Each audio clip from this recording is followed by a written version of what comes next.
તો વાત શરૂ કરીએ તો એક વિડીયો ભાજપના આઈટી સેલે વાયરલ કર્યો કે રાહુલ ગાંધીનો જે ફોટો છે એ સેનેટરી પેડમાંથી નીકળવાનો છે. પછી આ ઘટના પર બધા બહુ પ્રતિક્રિયાઓ આવી અને પોલીસ ફરિયાદ નોંધાવવા સુધીની વાત થઈ.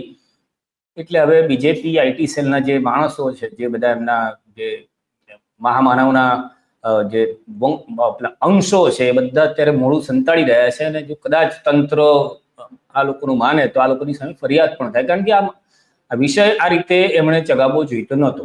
હવે આખી વિસ્તારે વાત કરું તો જે બિહારની ચૂંટણીમાં અત્યારે વોટબંધીનો આખો પ્લાન ઘડી ગયો છે કે ઘણા બધા મતદારો, અને અત્યારે લાગે છે ને, હું થોડુંક તો નહીં પણ 99% ગેરંટી સાથે કહું છું કે બિહારમાં લગભગ 30 થી 40% મતદારો પોતાનો મત આ ચૂંટણીમાં નહીં આપી શકે એવું અત્યારની દ્રષ્ટિએ લાગે છે. કારણ કે જે પ્રમાણે તંત્ર આખી જે રીતની બધી એક્શનમાં આવ્યું છે કે મતદારો ઘટી જાય, તો આ વોટબંધીની સાથે સાથે પણ ભાજપ અને એમના જે બધા જે છે સમર્થિત લોકો, એ લોકો હજી પણ કદાચ જે છે હાર ભાળી રહ્યા છે કે એમને લાગે છે કે આપણે હરી જ જવાના છે.